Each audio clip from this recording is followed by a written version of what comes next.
Lima के पास oil tanker पर हमले को लेकर है। मिसाइल से टैंकर पर हुआ हमला और हमला किसने किया ये फिलहाल साफ नहीं है।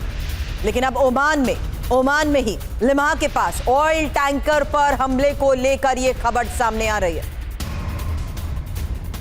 मिसाइल से टैंकर पर हुए हमले की यह तस्वीर, वहीं हॉर्मूज में जहाजों पर हमले पर एमईए का बयान। यह एक और बड़ी खबर है। 2 जहाजों पर 30 भारतीय नाविक सवार थे और हमले में एक की मौत हुई है, 12 भारतीय घायल हैं।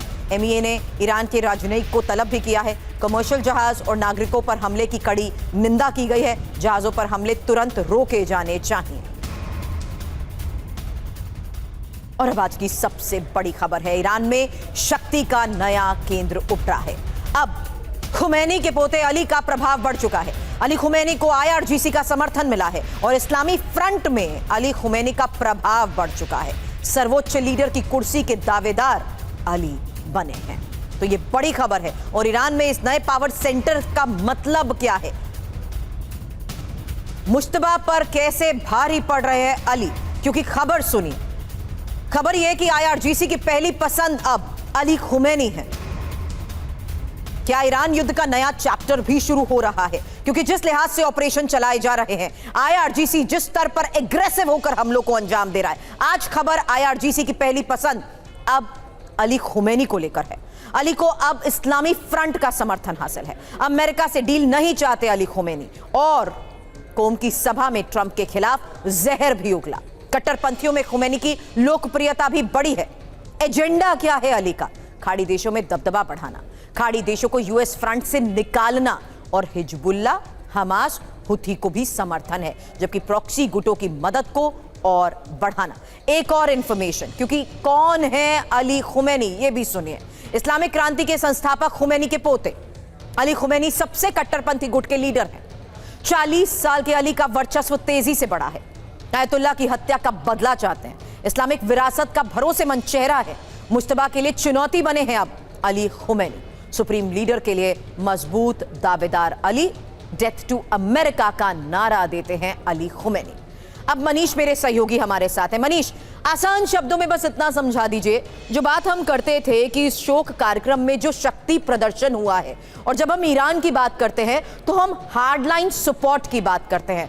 आईआरजीसी का ये सपोर्ट और ये खबर, जहां इस्लामिक विरासत को बढ़ावा देने वाले अली खुमैनी को मिल रहा ये सपोर्ट, किस ओर इशारा कर रहा है?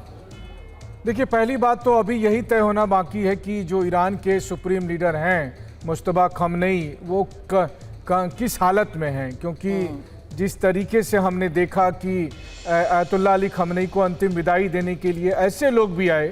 एक कमांडर व्हील चेयर पर आए थे। खमनेई साहब के 3 बेटे आए, लेकिन वहाँ मुश्तबा खमनेई नहीं थे। कारण बताया गया कि सुरक्षा कारण से नहीं आ रहे हैं।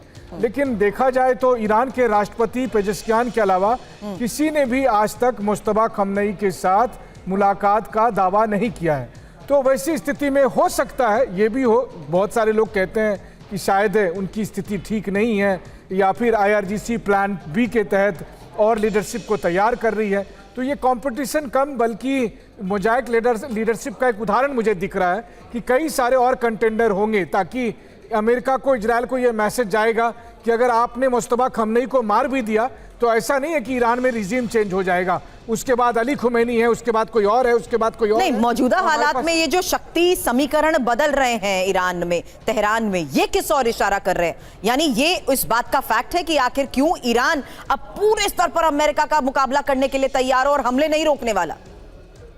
बिल्कुल सही कहा आपने। देखिए, हर हालत में ईरान में केवल वही बचे रहेंगे रिजीम में जो हार्ड लाइन को अपनाएगा, जो अमेरिका के खिलाफ लड़ेगा। बल्कि अगर कहा जाए तो तेहरान में आपको अंधेरे में जैसे दिए ढूंढने की स्थिति बन जाएगी कि आपको कोई सॉफ्ट लीडरशिप ढूंढना पड़ेगा। और आप देखिए ना, जिसे ट्रंप सॉफ्ट लीडरशिप कह रहे थे, अराक्ची साहब को और कालीबाफ साहब को, वो दोनों तो अब सबसे ज्यादा हार्डलाइनर बने हुए हैं। क्योंकि अगर आपको वहां पर बने रहना है, सरवाइव करना है, तो मजबूरी है कि आपको आईआरजीसी के हिसाब से चलना होगा। इसलिए हर कोई हार्डलाइनर है, हर कोई अमेरिका से लड़ने को तैयार है। इट डजंट मैटर कि मुश्तबा या मुश्तबा के बाद और कौन होगा।